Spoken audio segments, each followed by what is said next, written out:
morning. This is Rich Sierra, president of the Florida Small Business Legal Center and host of the Business SOS podcast. This is episode number 29 of Business SOS. We're very excited as we continue providing some great content for our business owners that are listening to our show.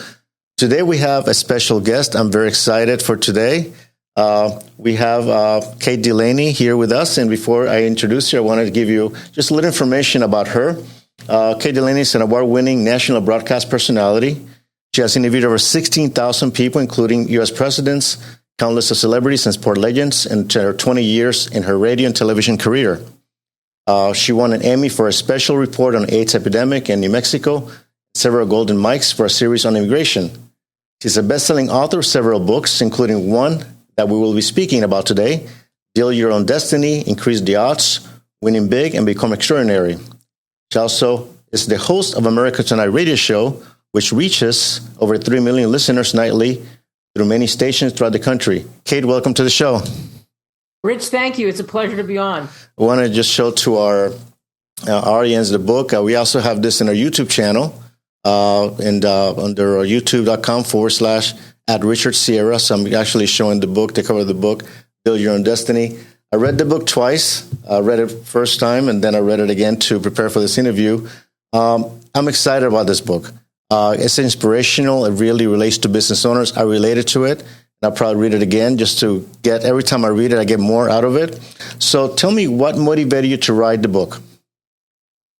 Well, I feel like there's so many people that I would come across, Rich, so many business owners, so many entrepreneurs, so many, frankly, people in the C-suite that were struggling as far as expanding and growing and globally and that kind of thing, that felt like they were questioning what the motivation was, how to get there, dealing with rejection, dealing with complacency. There were so many different issues that I came across in my speaking career that I thought, I have to tell the story. I have to tell my story. How did I get from being rejected 500 times to finally breaking the so-called glass ceiling and getting the job that I wanted? And what did I learn along the way from people who might have had a different path, but had to do maybe something a little similar? Tell me more about, 500 rejections. Many of us, including myself, I'm not sure if I would have continued that path after getting so many rejection letters. What kept you going? What motivated you to continue? And I believe that you would have continued even if 1,000 letters would have come in. So what really pushed you? What drove you to continue? I felt like it was my destiny. I felt like if I didn't pursue what I wanted to pursue, that I would have regrets. And I didn't want to live with regrets. I didn't want to look over my shoulder and think what could have been. I wish I had done that. I didn't want to have that feeling. So I knew if I kept digging, I really felt like I would eventually get that break. Did I think it was going to be that many rejections? No. But I knew I had to continue to chip away at it, to be as positive as I could, to not listen to the critics. And often the critics, and many of the people listening to this podcast know it, are the people that love you because they don't understand why you're pursuing something that seems like it's an impossible reach, and why, if you're smart, if you have other skill sets, why aren't you pursuing another path that could be maybe even more lucrative? You're right. So for the benefit of the listeners, what was that goal, that dream that you were pursuing? My goal was, at the time, I was a television anchor reporter, but my goal was to do sports because I like sports. As much as I was a content junkie and I loved news and information, I really, really loved sports. I liked the competitive nature of it. I liked learning about athletes. I watched sports growing up. I played tennis and golf, and I just was drawn to that. But I knew that's, once I did it, once I had a chance to fill in for someone, it was actually on the radio and on TV, I had the same opportunity. I knew I had to do this. I knew this is what I wanted to pursue. How did it feel from when you got that big break, from getting the rejections letters to that, when you knew that, like, you know what, this is breaking my way? Oh, it was amazing. It was amazing. It was like, it sounds weird, but it's kind of like if all of you look up into the sky and you see those big puffy clouds, it was like I was floating on a cloud. I had that feeling that people try to capture when they meditate. I fell into the gap. I felt fantastic. I knew this was absolutely the right avenue for me. And I wanted more of it. I wanted to be able to get to the highest level I could get. And that story kind of relates to business ownership, because sometimes as we pursue, the reason we go into business because we believe we can do it better than anybody else. We believe they're problem solvers. We believe that, our way is a way that we can make a difference, and for ourselves, for our families, and we can make money at it. But the road to business ownership comes with a lot of challenges, a lot of rejections. And at least from my experience, that, you feel in this roller coaster ride, sometimes you're showing up, you keep doing it, and then you get that break. And you feel like, I got it. This is good. So I relate to that story because simply it's just, half of the battle is showing up. Half of the battle is showing up. It is showing up. And I think what you said is absolutely 100% right. That feeling, knowing when you finally turned a corner, that if you keep going, even if you have a few little turns in a couple of different directions, you're absolutely 100% doing the right thing. You feel it, you know it, and now you have what we call momentum. You start to get a little bit of that momentum, and it gets exciting. Yes. One of the stories, one of my favorite stories in your book is the locker room story. Can you share the story with us? Sure. Finally, I get a break, and I'm doing a talk show. I'm going to do a talk show in Dallas, Texas, and it's a huge station, and it's all guys, and it's all people that have grew up in that area. And I grew up outside of Philadelphia, of course, an Eagles fan, and this is the Dallas Cowboys locker room. And when I come to town, one of the other talk show hosts suggests, listen, you have to go in that locker room because you're going to be criticizing players, you're going to be praising them, you're going to be talking about all kinds of things, and people are going to be watching and listening to what you have to say. And they wanted me to cover something, so I had to go cover something. So I find my way to the Dallas Cowboys. They're having a practice, and I have a chance to interview some of the players. And the first thing that happens, I arrive at the desk, and I tell the guy behind the desk, the security guard, I'm here for the Dallas Cowboys. And he goes, "Oh, you're down the hall the other way." He thought that I was there for cheerleader tryouts. I don't even know if I put that part in the book. And I tell it when I speak. And so maybe in a way I was flattered. Okay, so you think I look like a cheerleader, but I'm like, no, I'm Kate Delaney. I'm new. I'm going to be on the ticket, a big, huge station. And he was just flabbergasted, shocked.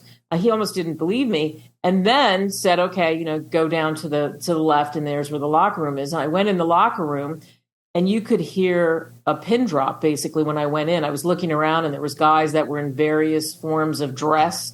I always say you look up. Everything's good when you look up. So I was looking up as much as I could, Rich. I'm looking up. They were in towels and getting dressed and whatnot.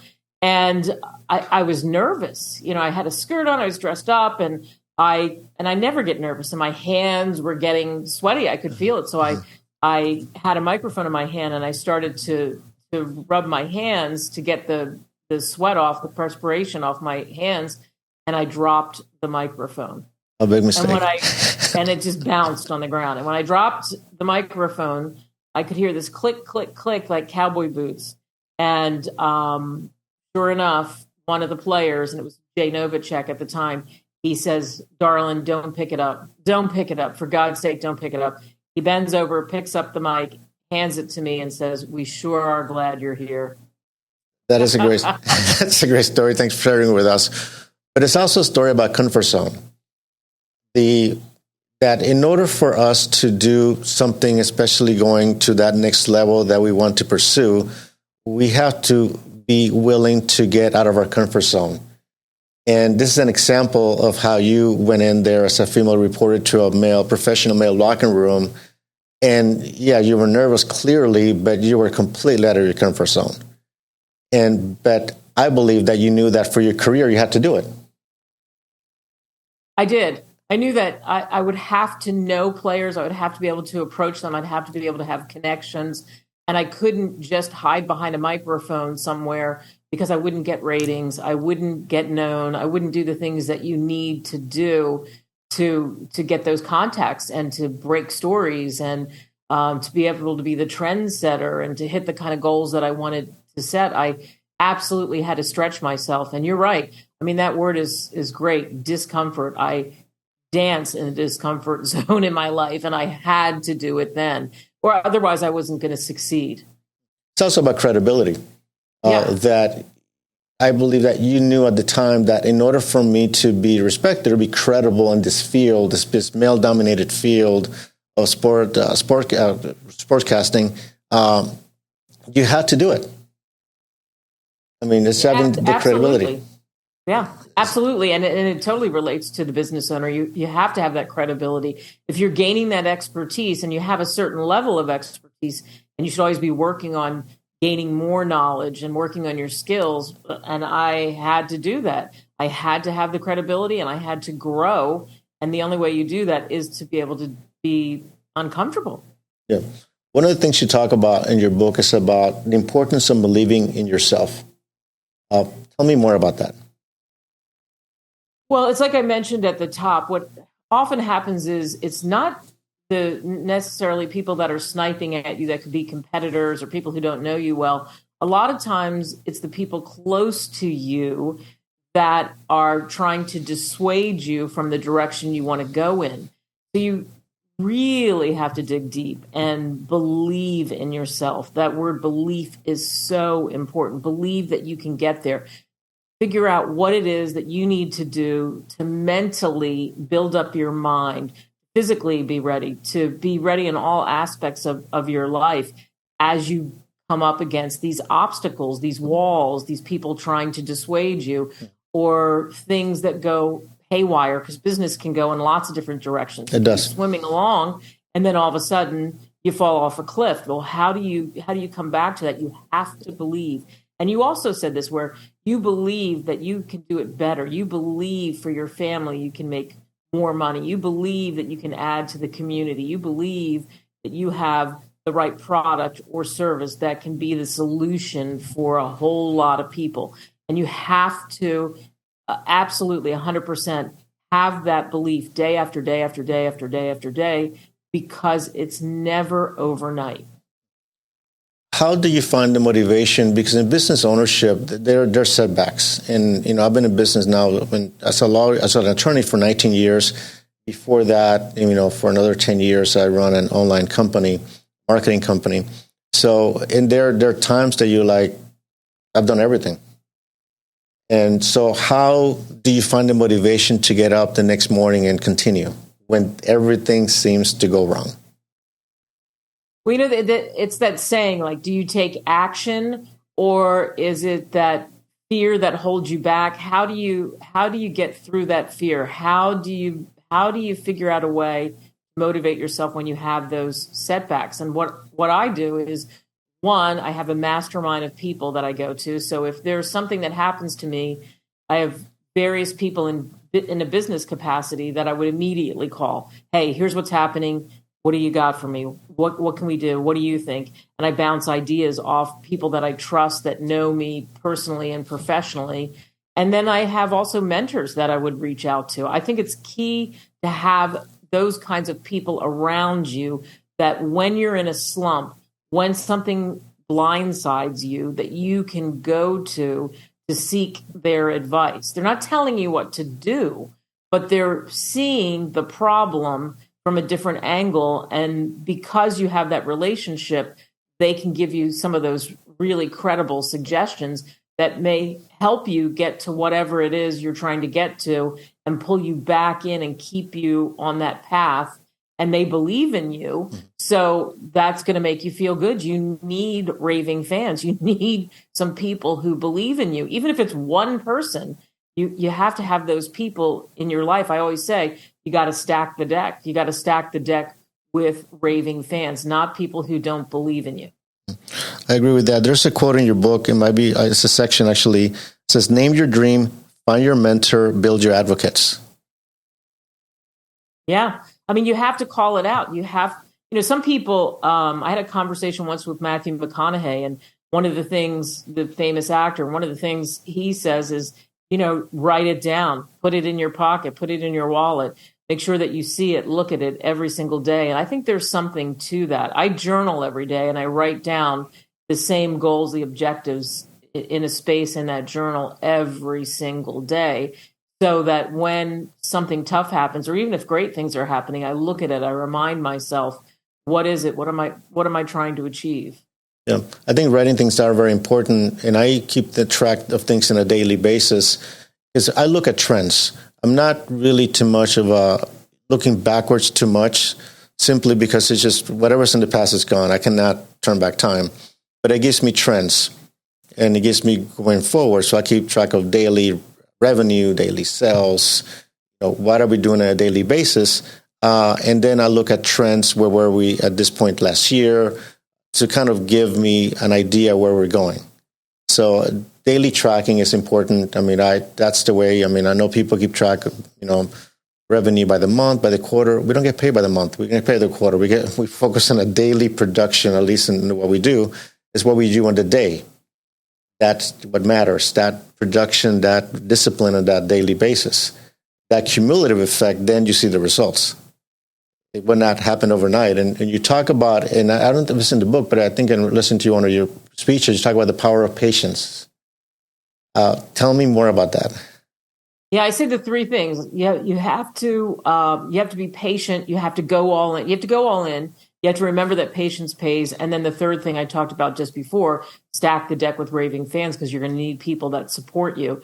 So the patience part is very key, because you said it right when we started talking, and initially when you cracked open the mic, the rejections. So how do you overcome rejections? How do you overcome setbacks? How do you overcome things that make you uncomfortable? And how do you keep pursuing that goal? And I like how you say the daily goal, because you're right. You should break it down in a granular level, where you do it daily, you do it monthly, quarterly, all that kind of stuff. But to be able to see it and to be able to chart it and to look at trends, absolutely 100%. And patience, in order for it to pay, you've got to be able to look and see that. You've got to be able to know that it's not going to happen overnight. It's very unusual when it does. And sometimes when it does happen, then it reels backwards. And because you're not a patient person and you haven't learned that in business, it becomes more difficult. Because I think it's a key aspect to getting the success that you want in life, period, in all areas. And you know this from, I'm sure you've talked about this on your podcast, Jiu-Jitsu. You didn't start off at the level that you ended up at.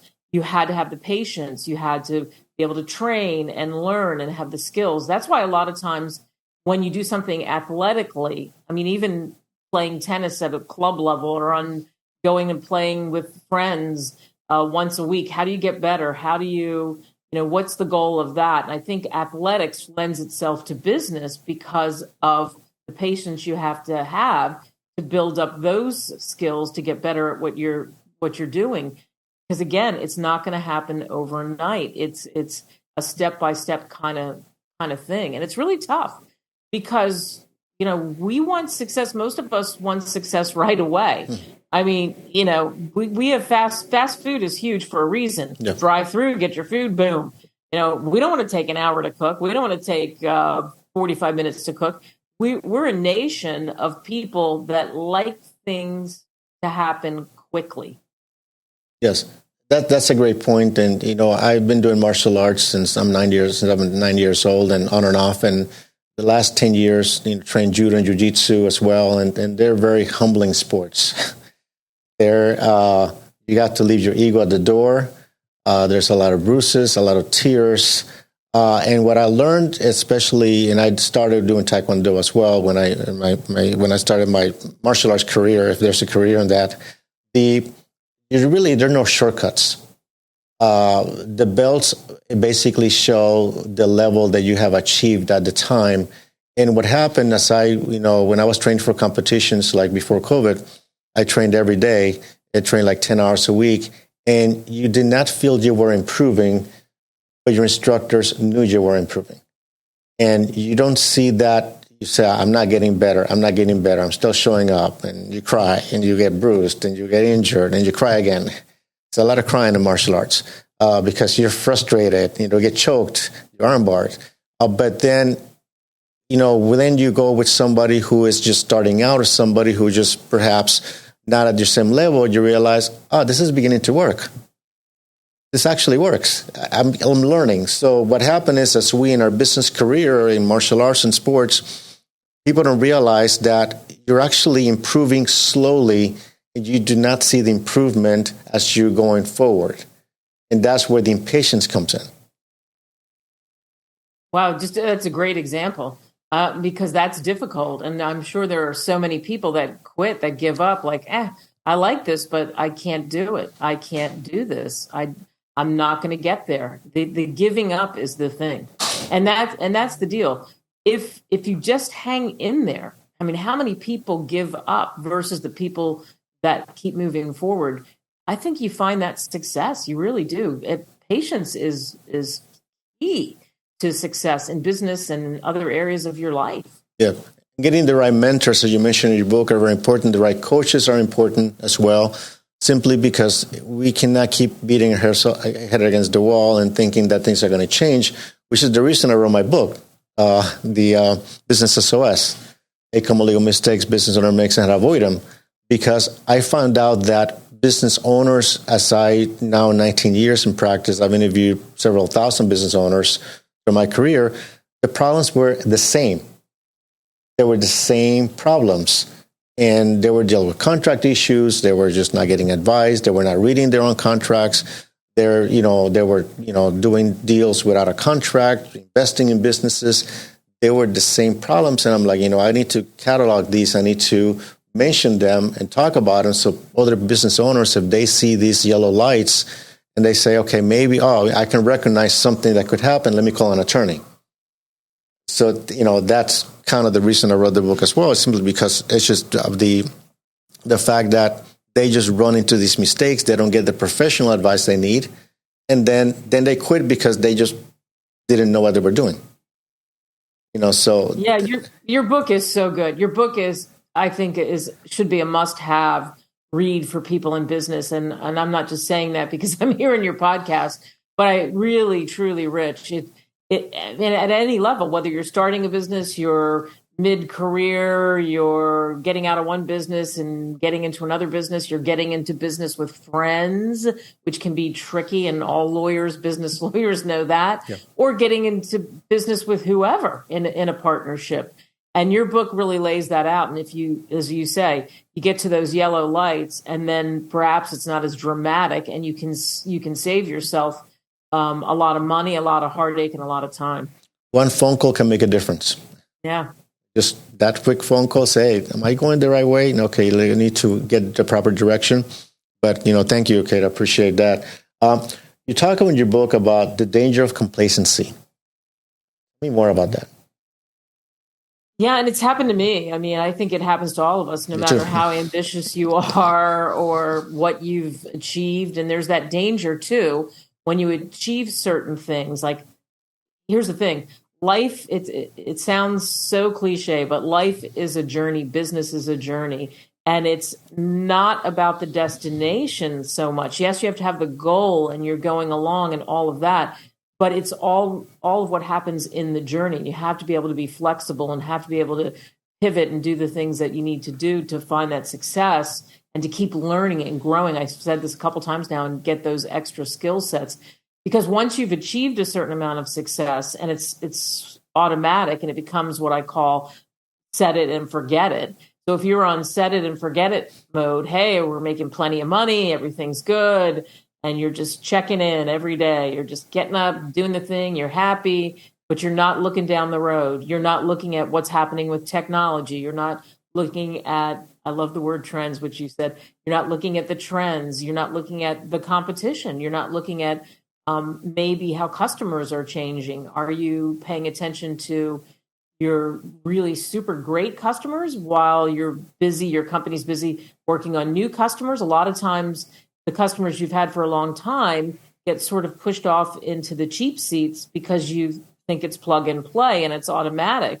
but you got to take care of everybody. So it's very easy to fall into that complacency zone. And I've done it where I hit a certain amount of success with a network. I'm doing well. And I'm thinking, yeah, I'm focusing on other areas of my business, and I'm neglecting the area that's doing super well because I feel like, well, we hit it. We're there. No worries. And we'll work on it, but it's not, I don't have to do this every day. I don't have to do this every week. And then suddenly you get a curveball, and now you got to deal with a fire. You're right about that. I think about business, just like martial arts, can be a very humbling experience. And I've experienced that myself several times in my career. But, you got to basically roll over and laugh and move on. But there are challenges along the way. And, I tell in my podcast to my listeners, something is going to go wrong along the way. You cannot get comfortable. And every time when we get comfortable, something happens along the way. You're like, oh, my God, what am I going to do now?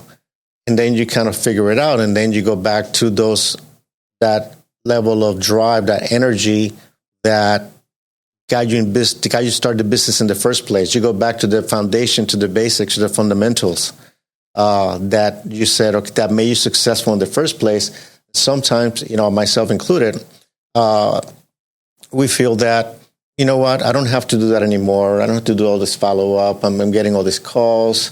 Everything is good. And then, you find out that, something could happen along the way.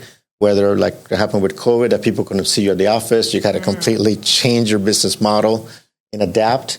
Something could happen along the way, or perhaps a new competitor comes in and just decides to use your marketing strategy, or decide to emulate you, but also offer a better service or more efficient service. Anything can happen. So as a business owner, you cannot be complacent.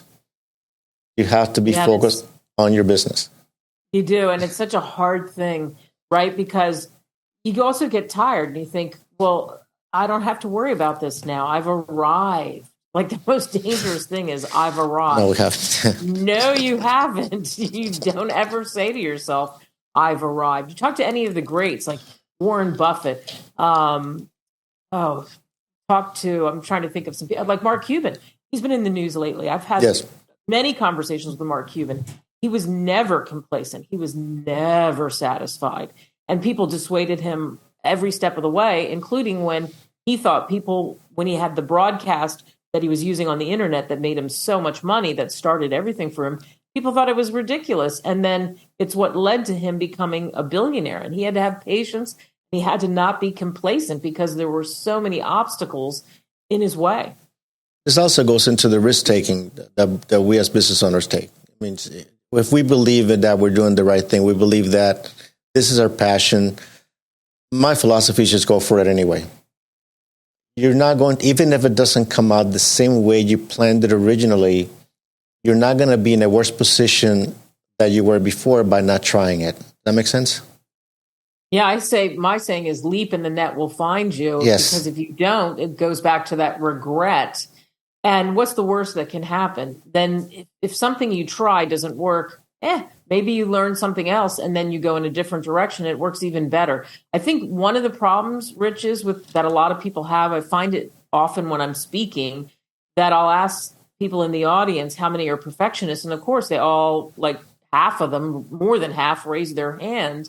And they don't, that's kind of that fear that holds them back. If it's not perfect, if it's not completely planned out, I'm not going to take the risk. They don't want to take the risk. They have to have it. They have to have the guarantee. But in business, there's no guarantees. In life, there's no guarantees. No, there are none.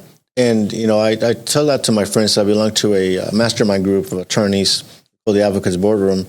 And I tell some of my friends, I give them the strategy and I'm like, you're overthinking it. As you grow, you got to make bigger decisions faster.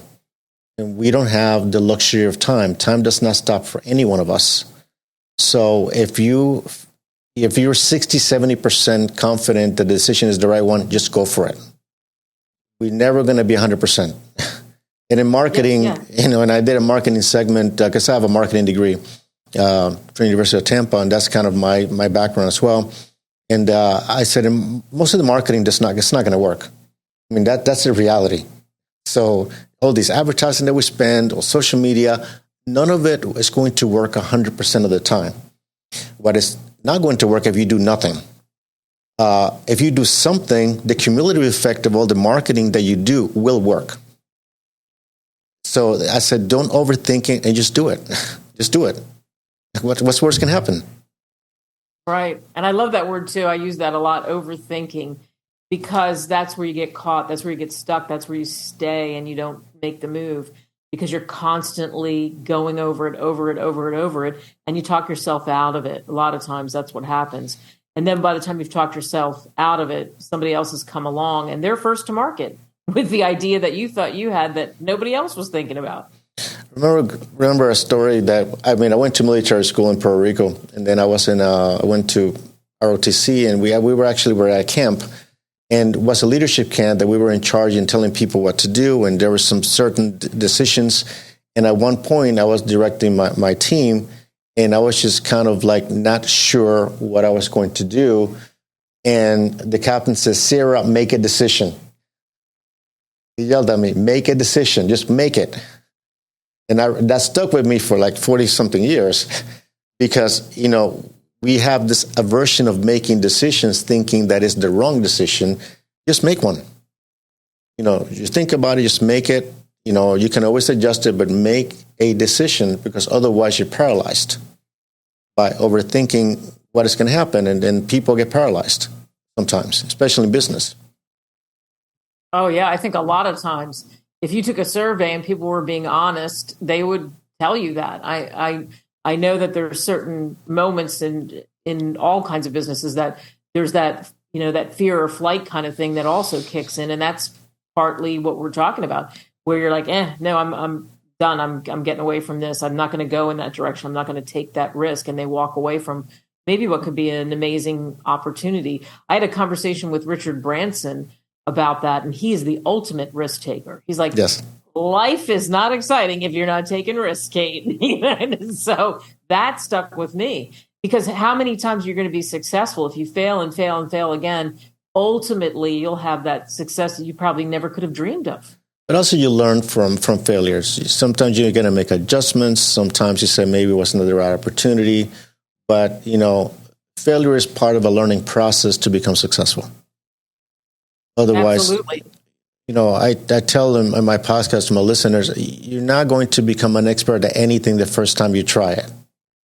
It's just not going to happen. We're not born with those skills, innate skills. You will learn along the way. You will make a lot of mistakes along the way. And that's what I learned in martial arts, because it's basically learning through mistakes and improving and fine-tuning. It's all about fundamentals and just fine-tuning those fundamentals until you become an expert at them. But that takes years of practice, a lot of frustration along the way, a lot of discipline that goes along with the martial arts, but also in sports and in business. If you don't have discipline, you're not going to be successful in business as well. Right. Yeah, I agree. I want to talk about a topic that is super important. You talk about the art of influential listening in your book. Tell me more about that.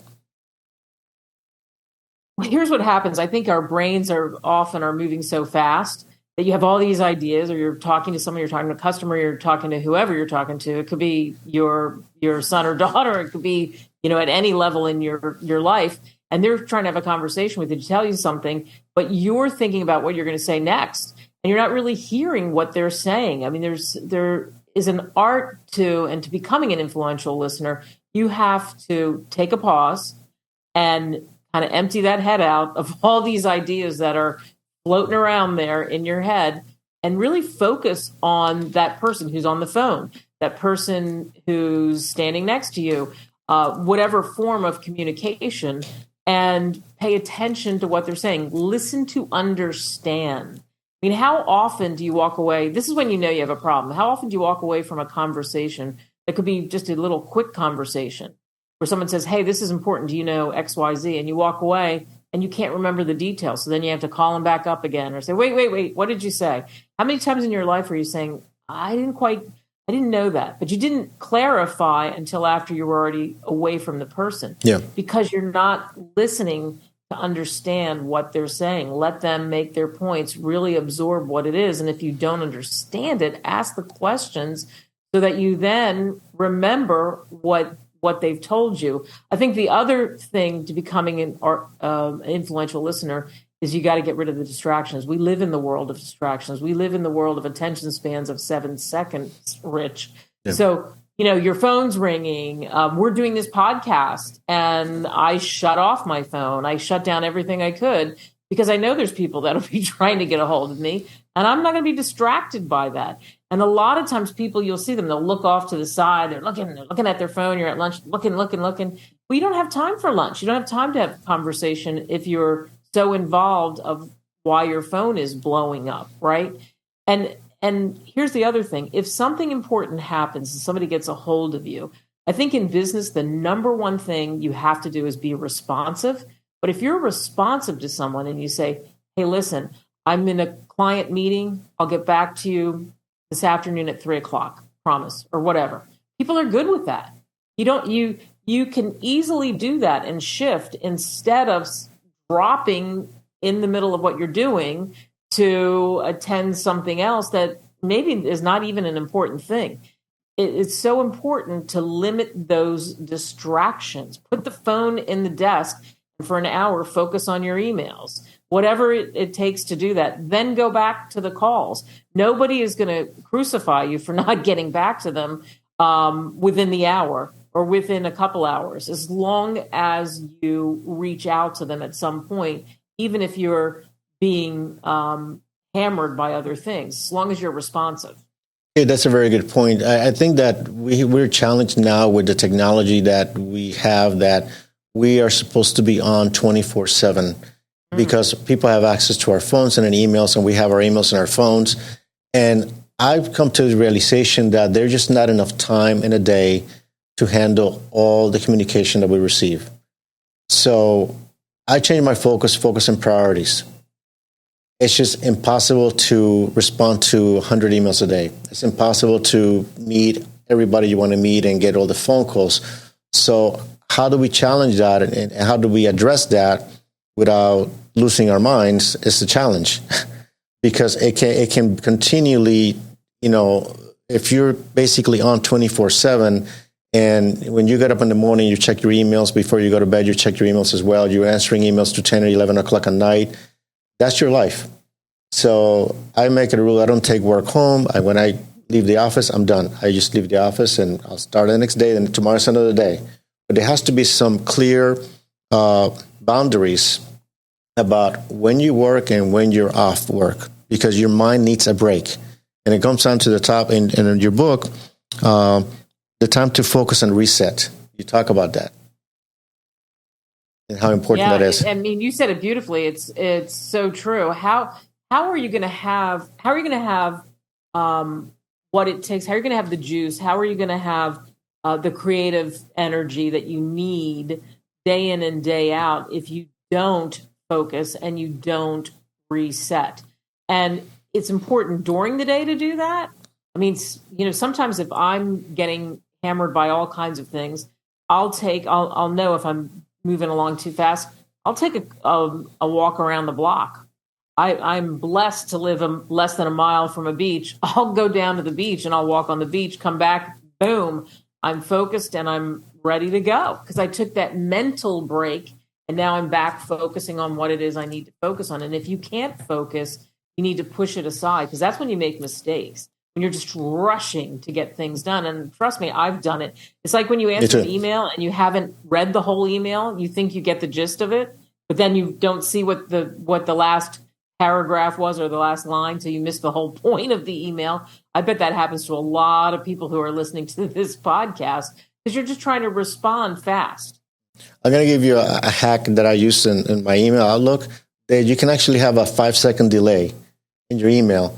So when you click send, it gives you kind of a 5-second delay, just in case you realize you made a mistake. You can stop it before it goes out. And that's good. Yes, and I've used it many times.